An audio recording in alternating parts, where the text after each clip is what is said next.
iPad 10.2 inches, 2021. Apple has once again made the regular iPad even better, and at a cheaper price in the UK. Even if we would change a few things, it's still the best all-rounder tablet you can buy.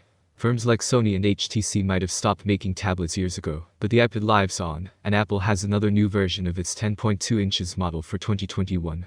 This classic iPad now comes with a new processor, more storage and improved camera tech.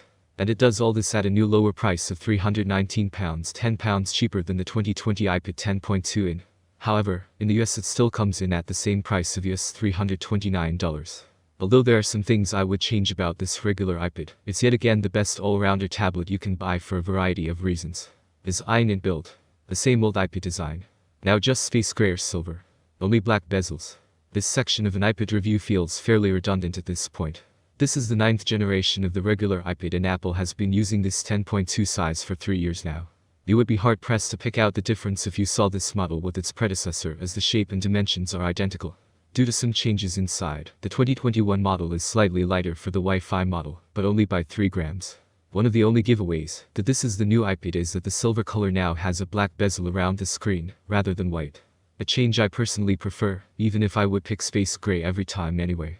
Sadly, those are the only 2 colors to choose from this year, with gold now removed from the lineup. It feels a bit odd, especially with Apple getting more colorful recently with its products including iPhones and the iMac. And that's about it, due to the iPad design being pretty uneventful. All the buttons and ports are exactly where you'd expect, and the bezels around the screen are still thick. It looks a bit dated, but I get that Apple is leaving room to hold the tablet without fingers getting in the way of the screen. Something I would like is some waterproofing.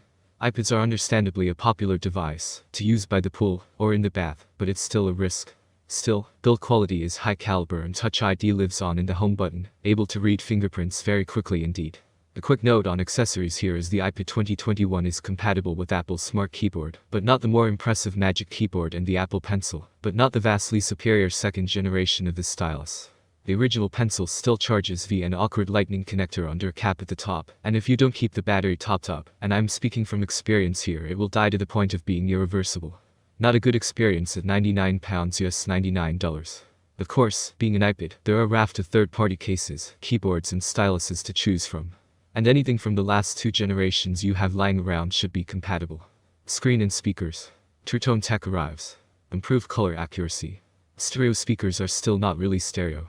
The screen has been 10.2 inches for a few generations now, so there's no change there.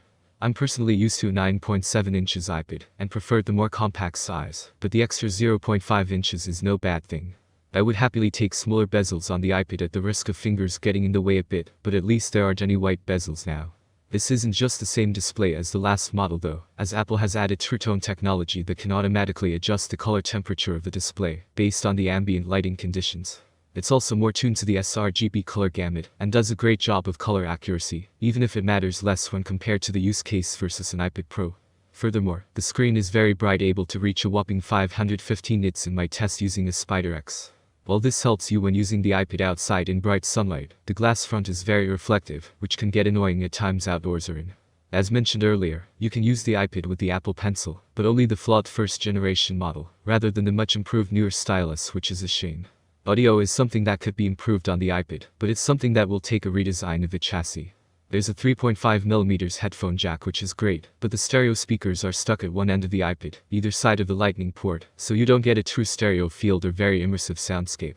That said, it's still decent audio quality that comes out even if it does lack a tad in bass. It's more well-rounded than most rivals, and there's a good amount of power on offer and limited distortion at full volume. Specs and performance. A13 Bionic processor. Double the storage. Old wireless standards. While the outside of the iPad 2021 looks the same, it's the inside where things have changed with several significant upgrades.